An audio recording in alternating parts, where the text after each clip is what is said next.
Hello and welcome to Martini's Eco and Country Bites.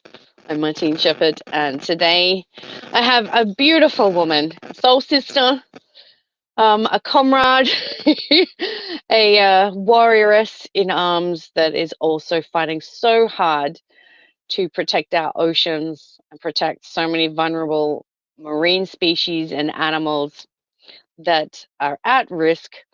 I'm bringing back to have a lovely chat again today the beautiful Mary Chalke from Nantucket. Hello, Mary. Hi, Martine. Thanks for having me. Oh, wow. I think that this conversation is probably at least a few weeks overdue. I couldn't believe that it was almost 3 months since we first had our first conversation. That has gone so fast. I don't know where Y- things have gone, like crazy. Yeah, and a lot has Mm. happened out here in Nantucket, southeastern Massachusetts, with the wind farms and other development Yeah. that we're learning of. So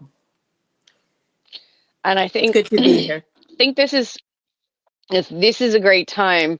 We have an Australian federal election in just over a week. And I think that this is pivotal in people fully comprehending what we can avoid by learning from the horror stories that we we talk about and we hear from the US and what's been going on there. So um, I took a leaf out of your book. I remember our first conversation, and you said you were standing on the beach the first time the pile drive started. And that hit my heart because I I could just have this sense of dread and overwhelming, like almost like hit by grief that what have we done already? We've started something here. And so I took a leaf out of your book and I went and stood in my favorite place down at Dunsborough on my favorite beach and stood there and I sat and just imagined looking over that water and hearing that first strike of the pile drive. And I'm getting emotional because I should get emotional because I just thought, how could we be here? How could this be happening when for so long we were all about protection of habitat and looking after natural systems and ecology based living and making sure that it was about biodiversity protection and also recovery. We've learned a lot and now we have gone back to this psychotic, and I do call it psychotic because destroying habitat and killing animals and biodiversity to say that we're saving the planet is the most Mind-bending unimaginable. thing. Yeah, so I did that only a few weeks ago, and to be honest, like it took me a couple of days to shake it off because I just went, wow, this could be the reality that we're looking at because in our state election, Labor, who are all for offshore wind, they're the proponents, the government that want offshore wind and to have onshore wind all over our beautiful agricultural land that completely threatens our food security and certainly the backbone of this nation, which is farming. Yeah, Mary, Amen. let's go from where we were because on the 20th of January, Trump put out an executive order that he was going to stop and halt all offshore wind. And then we had Jeff Van Drew, who stepped up as a congressman and said there's going to be an inquiry, and then Doug Bergman now from the Ministry of Interior. Can maybe we have a, a bit of a rundown about where things are at just in those different areas? Because New York is New York, and there's different areas that most people may not fully comprehend here in Australia. So maybe you can give us a rundown of where things have been since Trump came in and all of those other events that have happened with the other areas. Right. So all along the east coast of the United States, from Nantucket down to the Carolinas, they've mapped out the wind lease areas. So there's probably Mm. like 2 million acres that were proposed just from Nantucket down to, say, New York, New Jersey area.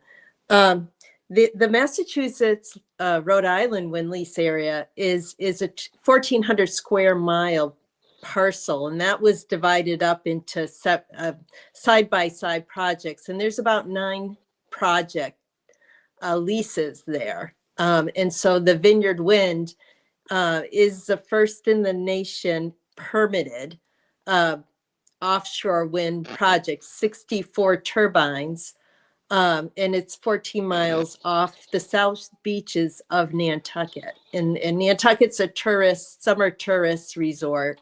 It Mm-hmm. is our Mm. only economy driver, our tourism revenue. Yeah. And so they broke ground like in November of 2021, and then started pile driving in June of 23. They had about 23 uh, towers erected, and then that blade shattered last summer, shutting the whole project down until January. In January, they said, we extensively reviewed this, and you know, uh, and we're good to go now with the more construction and allowed to operate. Oh, and by the way, all 66 blades out there have the same defect that caused the shattering in July, uh, and they have to come down. But the developers are allowed to take them down at their own timetable, at their convenience. And they want to swap them out with new ones because they can't operate that turbine until that is done. But to be allowing that, they should have shut it down and removed all those turbine blades ASAP, because they're taking time bombs off our beach. And so now we're going into Yeah. hurricane season with 66 defective blades, or 60 still defective, hanging over our ocean at the cusp of our tourism season. And here we are. Then there's Revolution Wind, which is another project in that 1,400 square mile lease area. I don't know. There probably might be half pile driven by now. That's under construction. And we have South Fork, which is just 12 turbines. It was a small one off of Long Island that is completed. So Okay. we have this Yep. construction going gangbusters, despite Trump's and he didn't halt all of the projects on that executive order. He stopped Empire, paused it for further review last week. And that's Burgum, the chief interior Yeah. guy, that's doing Yep. this. So, we're being patient. We have no choice to be patient, but it's very alarming that this is still going on at this point. So in situ at the moment, there's 64 turbines in the Nantucket area. Is that correct? Yeah, 62 or Okay. 64. Yeah, yeah, And how none are functioning at the moment, correct? well, in January there was, since then there's been 1 or 2 that I can see turning. But in the last 4 days, there's been no movement at all in a favorable wind. Okay. This is where it's a total scam, and this is why it's called a swindle. That was Mm-hmm. certainly a phrase that was by a gentleman called Barnaby Joyce in Australia. He's a bit of a Aussie, um, let's just say, legend in many ways in Australia for many different Right. reasons, um, because he's someone who just calls the truth for what it is, what love him or hate him. It's irrelevant as far as this is how it is. Like Mm-hmm. taxpayers are paying for this. We have this infrastructure that's causing irreparable damage. And then we have infrastructure that's sitting out there not functioning and actually Right. breaking apart, that's then being allowed to be replaced with the same Yeah. And we had another infrastructure that yeah. we had another incident, and after, just soon after I talked to you here, on February 27th, the blade that had broken, that root on top, got struck by lightning and caught fire February 27th. And so I think I sent you a Wow. picture of a series of pictures of that turbine. And that's Yeah. those were the photos of what it looked like after the fire. More pollution went into our ocean at that point. And I'm still finding pieces. Yep, coming into the beach. This was found in February. Uh, March last month, I was still finding pieces washing up. This is a photo of our Wow. beach after the July 13th blade break. You can see all those pieces of debris. And this was, the pollution was strewn across our whole South Shore, and our South Shore is 18 miles long. And that's our tourist beach. That's a It's big break. beautiful, surf beach, pristine water. And this is what it looked like July 15th. And so for those, excuse me, in Australia that don't understand, that's over 40 kilometers stretch of beaches, which would be encompassing most of what our tourist mecca area would be, where the wind turbines are off that coastline. It's exactly the same, Mary. This is what I don't comprehend is that pretty much all the areas that they've chosen are tourist meccas. These are Yeah. communities that are like through their core rely on tourism to bring in Mm-hmm. so much money and abundance. For us here in Western Australia in particular, I know it's the same in other regions on the East Coast as well, is that with COVID, what happened was it changed the pattern of people's travel. And so, Mm-hmm. because people couldn't travel, they came down south. And so, it's migration every weekend, and then holiday time is where it's a total takeover of tourism. I love it, hate it, whatever. It's just how it is. Yeah. We just I have have to the all same be thing. patient. And it is a huge industry for us here in Western Australia, tourism. Now, the area that um, is being implemented here in Geograph Bay in Western Australia, we have now a airport that is trying to bring in international visitors. And the thing is that no international visitors I want to kind of come and stay here when that is going to be the view that they're going to be getting. So here we have a night view of the turbines off Nantucket, correct? That's right. And this is a photo, but a video would show them flashing on and off, red strobe lights flash. It's like nothing you've seen before. It's worse than an airport runway. It's Oh yeah, otherworldly. And they don't blink at the same yeah. time. So it's this No. chaotic red blinking that they said was only going to be activated when there was a plane within 3 miles, like a clap on, clap off kind of automatic, so that we would have our dark sky. But that has not been implemented. This is going on all night long. And we were So is known for our this? beautiful sunsets. We were world known for our Yeah, beautiful sunsets. yeah. And this is the thing, Mary, is that there are all of these promises, all of these things made here. This is another view Mhm. during the day where you Right. can, it's more than quite easily see Yeah, those offshore wind turbines. right. And this is a view from one of our largest, it is the largest Nantucket Conservation Foundation property called Lower Sanford Farm. So it's a very valuable conservation property that's, our vistas have now been destroyed. Yeah, this is And breaking one. this is disturbing, like on all kinds of levels, because people go, oh, you can't see them, you won't see them, they're so far out. But it's like actually the closest that they are is in some of the highest value real estate in Western Australia, which is Mm-hmm. Bunkers Bay and Eagle Bay.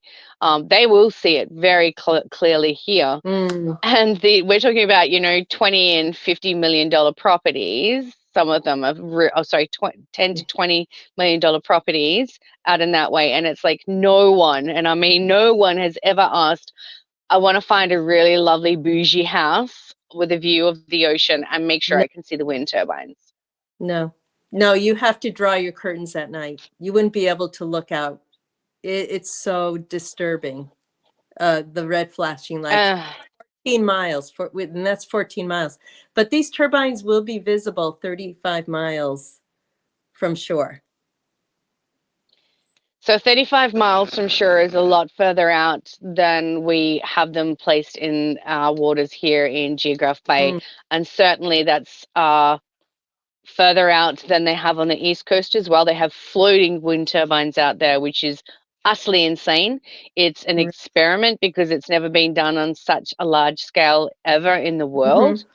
mm-hmm. So the risk of having some catastrophic kind of event, they're saying it all about climate change, and we do know that climate cycles cause extreme polarities of weather changes. And so we've been witnessing that. We can see that in the area that the wind turbines are going in, we've had more tornadoes occurring in that area than ever before. Oh, Tornadoes that have destroyed so many houses, they still haven't been built. mm, So they want to put this in a tornado zone, so right. you have hurricanes over there, and here we have cyclones. Mm-hmm, So cyclones are not normally felt this far south. However, we do have a lot of tornadoes. So it's kind of become a tornado alley.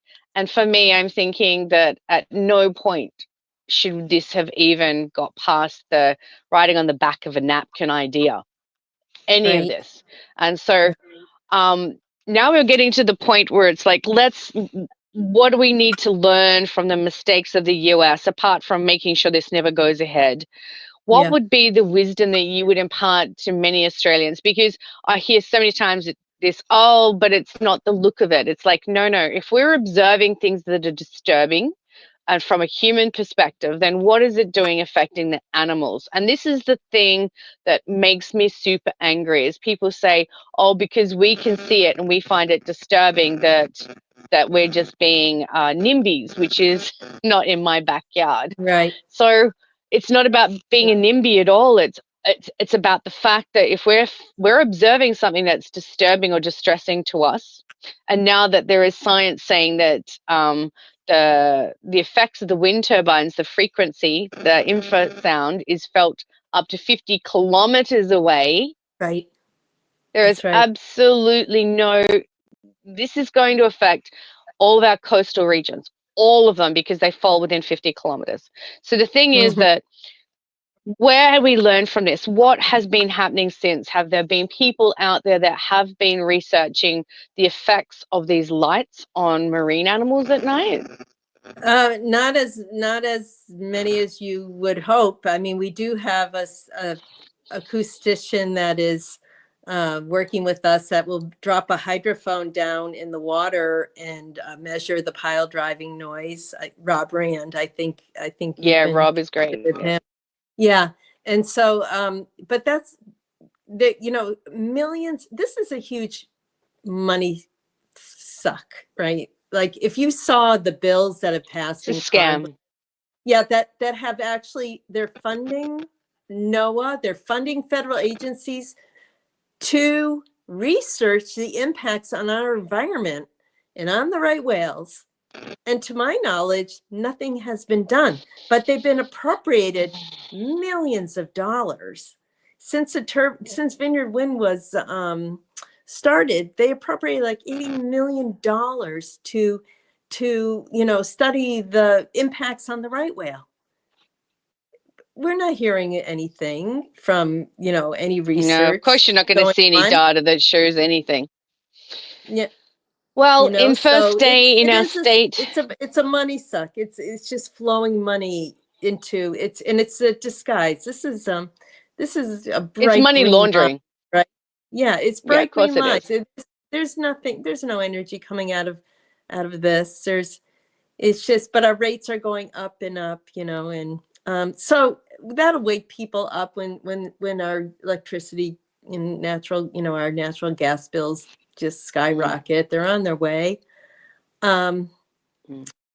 I think that unfortunately that's what wakes people up is the money. When it hurts their back pocket, yeah, you're Yeah, right. This yeah. is the thing that I try to get through. So, on the first day of our state government going into its first sitting just over a week ago here in Western Australia, our state government committed $5 million straight off the bat, $5 million into further research into wind turbines in Western Mm, Australia. So $5 million that could have gone towards housing for right, people that are homeless, because the homeless right. rate in Australia and Western Australia is horrendous. Mm-hmm. So they'd rather put $5 million towards researching an agenda that's already got billions of dollars invested. And this is to try and justify keeping this whole scam and swindle in play. So Right. we're learning from you in some way, Okay. which is So there's horrifying another, to hear these yeah. stories.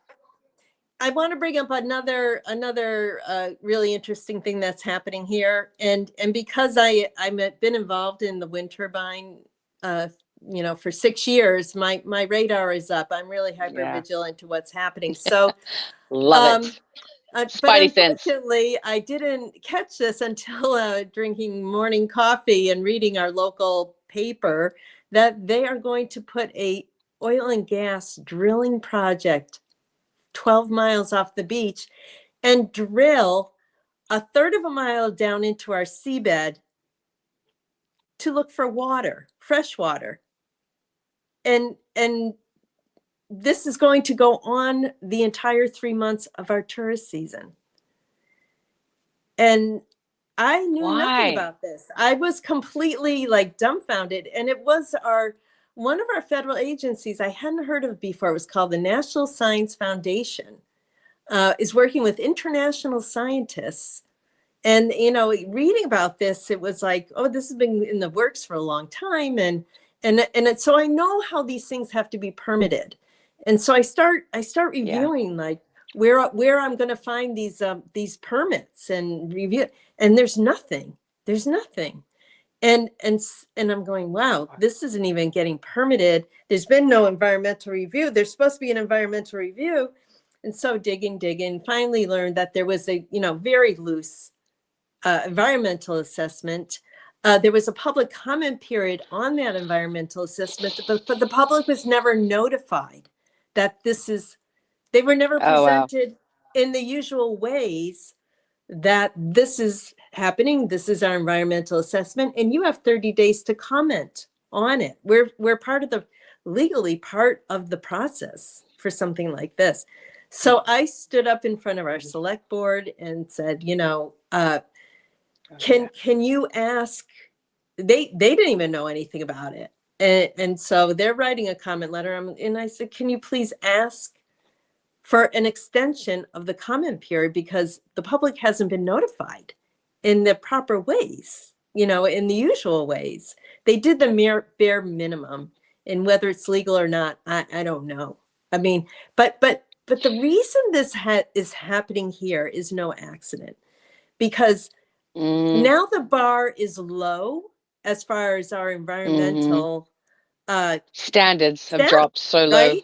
So now they're like, oh yeah, this is going to happen, but compared to that Vineyard Wind project, it's nothing, right? That's exactly what they said when they're supposed to be evaluating their environmental impact in as cumulative with the Vineyard Mm, Wind environmental impact, not comparing, yeah. but the Yeah. cumulative impact. And this is all in our endangered whale habitat.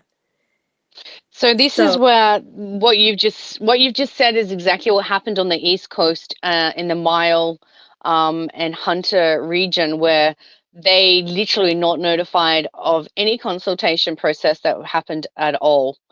In Western Mm-hmm. Australia, they did it as a box ticking event. All of this got disclosed at what's happened our side is that we had an inquiry. This is laughable, Mary. This is how corrupt our government is Mm-hmm. and how corrupt this nation is that we had an inquiry, and so we crowdfunded to fly the whole way across the nation to attend this in Canberra, which is the capital of our nation. And we turned up, and the day before, actually not even 24 hours before, we were meant to testify in an inquiry, a hearing into the consultation, the lack of consultation, or the processes of the consultation process with the community throughout Australia. They cancelled that and have never Mm. revisited it because it was Okay. going to look so bad for this election. This is how rotten to the core this nation is. They Yeah. cancelled an inquiry because it wasn't going to make them look good. There's no due process, there's no accountability.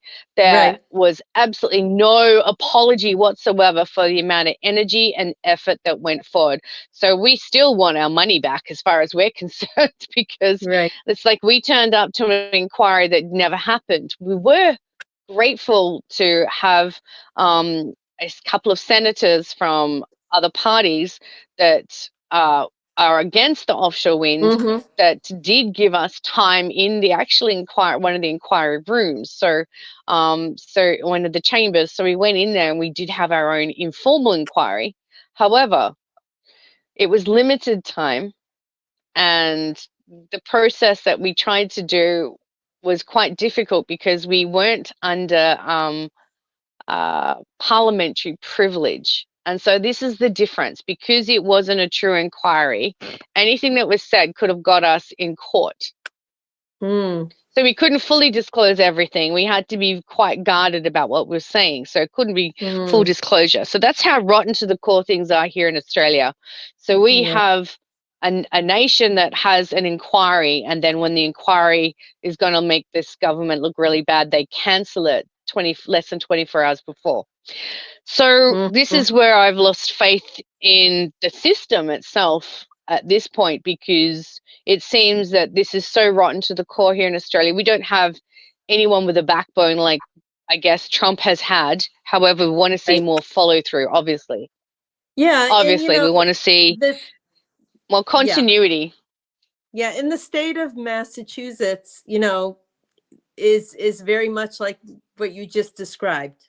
They'll pull a hearing and not reschedule it. And Yeah, it's unfortunately that's living in Massachusetts. That's what we have to deal with. But I think the thing to do, what do you do to stop it? You just keep doing what you're doing. It will work. It's just things are getting yeah, a bit messed up. Um, but I have faith, or I wouldn't do this if I didn't have faith. I couldn't do it. same. You know. We joked off screen about how we've kept our sanity through all of this, and I still I still have that. I still some days think, how did we get here? Like, are we living in some Yeah. alternate universe? Yeah. Yeah. How I is just it want to that? sit on the beach and watch my grandchildren play in the sand. But now, last summer we were told that everybody's got to wear shoes in the sand Yes, because of the fiberglass. So, yeah. is that still the case that people are still being advised to wear No, they shoes on the stopped sand? those. No, Okay, they stopped that advisory last summer. It's not that okay. things got better. We don't see the amount of debris that I was last summer. But the thing is, with this Mm, blade debris, there's still large sections of the blade resting on the floor of the seabed. So it's getting broken up into smaller and smaller pieces. And then you start getting your forever plastics, right? That are just yeah, going your into our PFAS. waterways. So I sent you the turbine blade company, GE Vernova, promised to do an Is extensive this? environmental. No, it was like just typed. Oh, It was the answers to my. oh It was the yes. answers to my questions about they promised a thorough review, and I brought it to our town, and I got these crazy answers, like, oh, due to political environment in the university, they're behind schedule, and these are impacts that impact human health, water quality, you know. So it it's So what's being it's done with that really blade that's on the bottom? frustrating. Are they going to retrieve it and take it out? No, they don't know where it is. They don't know where it is. It Oh, dropped, it moved, they don't know where it is. But they only, they large sections still are on the floor of the seabed breaking up. So, but what you that's had not just good enough. put up, See, that breaks. Sorry, yeah, the yeah, other article, this one. yes, right there. So one of the other impacts is that in the last 2 weeks, there's been two pieces in national news highlighting Nantucket's beach Mm, pollution from these blades. And we're mm-hmm. on the brink of our tourist season, and we're getting this national news, uh, which isn't good. And our tourism is No, down this year. Not sure why. We can't, there's, but there is some indication that our tourism is down this season, upcoming season. So yeah, this is and what's you going know to what? This happen makes me to. sad, Mary. Yeah. Yeah. Because the thing is that once tourists leave a certain area and they've made another area as their location or destination, Hmm. that's where they'll continue going because that becomes part of their routine. Yeah. And right now, like everyone is migrating to this area, but if we did have offshore wind come in, I mean, Hmm. the thing is that I'm more concerned about the lack of science. I mean, Robert, without his information, there would be so little Right. data coming back about the impacts, right? So that's Right. just one side of things. But I mean, there isn't any monitoring that's being done at the footings and the bases of one of these monopiles or That we know these of. No. where these piles are in the substrate, right? So there's been no monitoring. We don't know what the effects are straight away.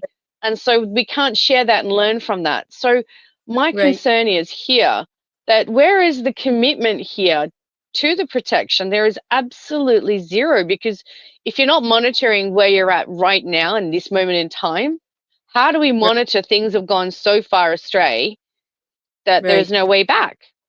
Right. And that's exactly what happened in the southern half of the North Sea.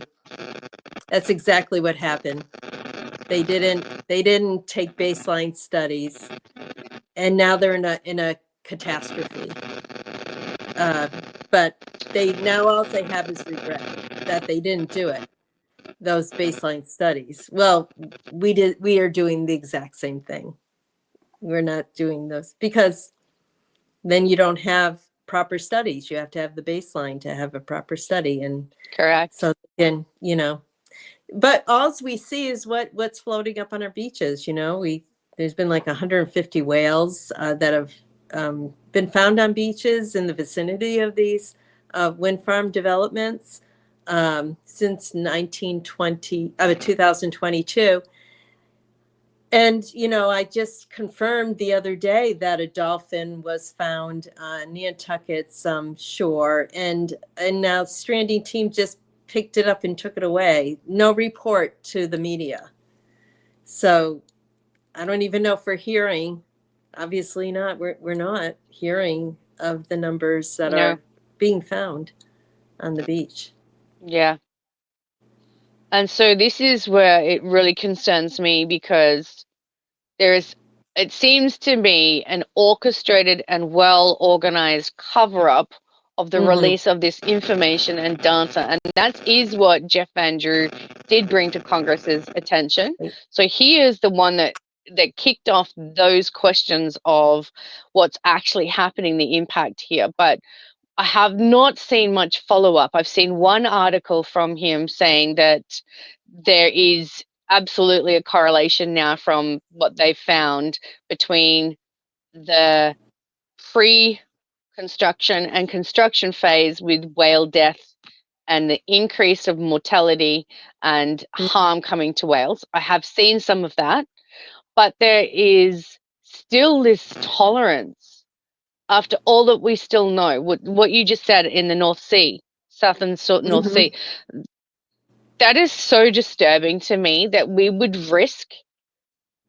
just a Mm-hmm. total catastrophe. And this is what I say to people. It's like we have a limestone reef system here in Western Australia, and they are looking to carve through it like with big cutting tools down to at least 3 meters. They have to drop that down to this into the seabed to mitigate the electromagnetic fields, so of the high voltage cables. So I said to people, they're not going to be careful about it. They're not going to try and go around any reef Right. system. You can't anyway because of the way that they're formed. They're lineal, so they're lined reef systems that go off the coast. So once you start carving through them, you have um, an interruption in the distribution of species.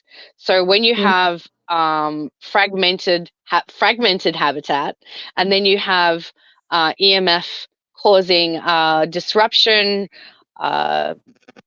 uh, changes in egg formation of different species, especially rock lobster, which is a big one here. But of course, Mm-hmm. there's all kinds of fish where they're predominantly all demersal here in our area, which means that they're on the bottom of the ocean. They're predatory. We have iconic jewfish. We have all of these species here Mm. that are not found anywhere else. And we would even think to risk that habitat and that whole natural cycle Yeah. for foreign foreign greed and foreign profit because it Right. doesn't benefit us. The one thing Right. that was the red flag where you were joining dots is that one of the projects, it's a very small one, but a project that has 38 wind turbines, is to feed an offshore real oil rig, oil and gas rig. Okay. And I'm really angry about that because this is not being fully disclosed and it's not being discussed at all. So it's always thrown out there that we are just proponents for the oil and gas industry and that they Mm-hmm. fund us. Well, Right. Right. you Right. can see by our campaign, we are very grassroots because Yeah. we make our own banners and we make our own cornflakes. Like, Yeah. there is Yeah. nothing We're glossy accused or of the fancy same about thing. us. Yeah. We're accused of the same thing.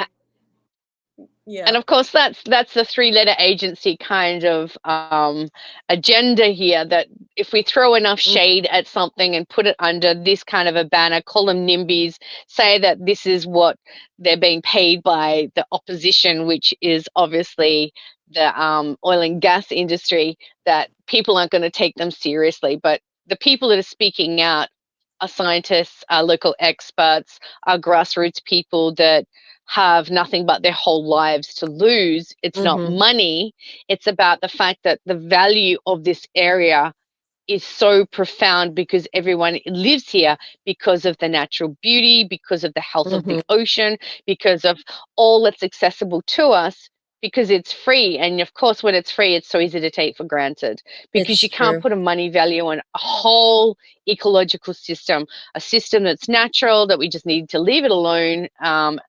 And the other thing is that we're destroying pristine reef systems here, but then we want to lock our oceans thanks to Pew, who you have over there as well, that have done the same Mm. thing, except we're looking at more than a quarter of all of our coastline in Australia being locked out under this nature based Mm-hmm. marine park system where people can't even go and enjoy the ocean for playing the game right. So they abide by all Mm. the rules, they play that right. And yet we have foreign corporations coming in and are allowed Yeah. to destroy Right. irreparably damage natural systems. So I'm sitting here and going, the mind not only boggles, but there is no Mm. intelligence in any of this process. That's right. Yeah. Zero. Mm-hmm. So Yeah. I'm praying that there will be sensibility come back and logic and some science, because at this point, um, as much as we are trying to learn, the Vineyard Project and Revolution Wind are still moving ahead. It's only really Yes. the pause down at Long Island that's happened, correct? Oh, sorry, no, the Yes, that's pause right. at New. Yeah. New York. Okay, so Yeah. New York. New York, Long Island. So, so the thing is, there's a pause there, but the other two are still going ahead. As we Mhm. discussed, it looks like there's still pile driving happening near Revolution because I that's believe what's so. been indicated by the fishermen, that there's Okay. pile driving equipment still around.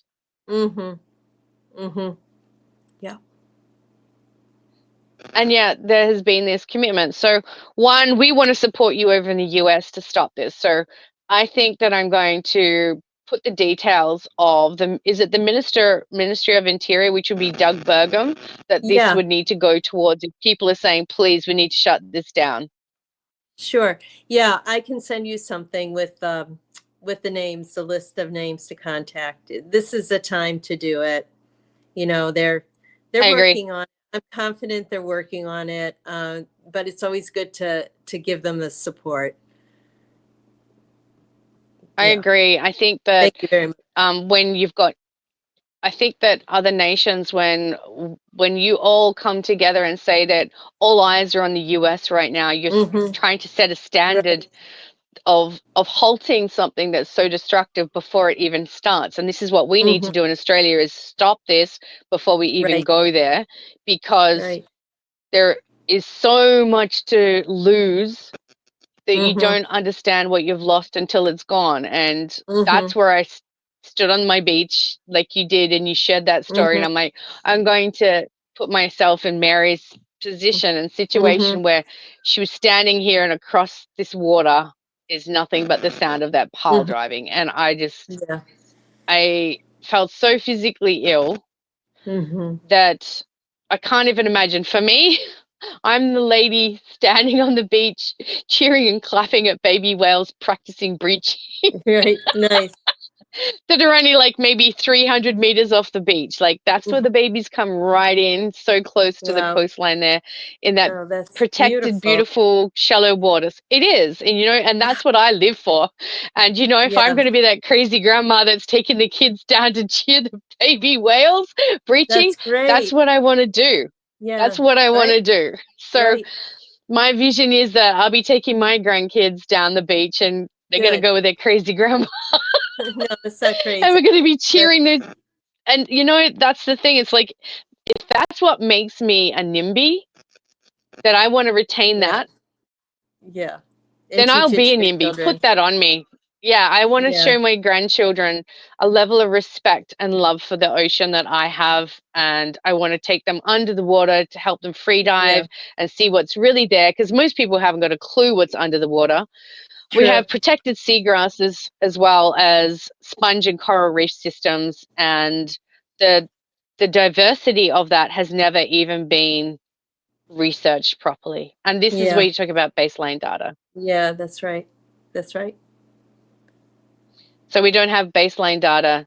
So we do, as far as all of private researchers, like we have so many, we do know that it is a birthing zone, but that's okay to put all of that at risk for the sake Yeah. of foreign corporation Right. and them taking our our money, taking away from our communities, taking away our cultural, our value system, because we're talking about international corporations that come from nations that don't have the level of respect that we do Right. as well, Right. and Right. that makes me angry. Right. And our government hasn't really imposed any regulation on them. They haven't. They're allowed to self monitor, self mitigate, self report. And that's what's been happening with onshore wind, so land base. And there is now Hmm. an inquiry because we've had a number of fatalities from that. And I Hmm. was, when we had one of our greetings on the beach recently, a gentleman came up to me, and he's a safety engineer that has been working in this industry for more than 25 years. And he said, if you could see just how badly monitoring of safety and Right. occupational health and safety Right. was in this industry, he said it would have been shut down years ago. But because they self-regulate, they get away with murder, literally. Right. Yeah. And Hmm. I'm just like, wow. And he said that there is an expression they have, and I keep using it all the time. He said, we call it the 4 kilometer kill zone. And he said, if Mm. anything is in within 4 kilometers of a land based wind turbine, they know that it's in the kill zone because when they fail, there is shrapnel and debris found up to four Mhm. kilometers. And he said, when it comes to offshore wind, because the towers are going to be so much bigger, he said Mhm. you can easily extend it out to 5 kilometers. And so we have a vessel pathway right in the middle of ours between both sides of our offshore wind turbines that is literally in the zone. We're giving permission to fishermen to go within 1 kilometer, and Yeah. that's literally in the kill zone. Yeah. And I'm That's like, crazy. how is this government allowing this? And why is the opposition, the opposition has been given all of this information and yet they're sitting there not saying anything. And this makes me Mhm. angry. They've been given everything on a platter and they've done nothing about it. And so for me, Mary, I'm with you. We're all with you to stop this. Yeah. And however we Good. can make that It'll happen, grow. we will. Yep. We'll do it. It'll grow. The opposition is growing. Just takes time. Keep it up. Keep up the good work. It does. And back to you. I don't, as I said, I'm so grateful for hearing your wisdom and sharing your stories. I know it's very difficult at times, but from all It of is. us here in Australia, thank you. Good. All the love to you. Thank Hope you we for catch joining up me on again. Edge Mary. Radio Australia today. You know we will. If we, if anything, when this all stops, I'm hopping on a plane and coming to the US. You know that. I've told Keith that. Sounds great. That sounds great. Thanks so much, Mary. All the best. Have a lovely day. Thank you.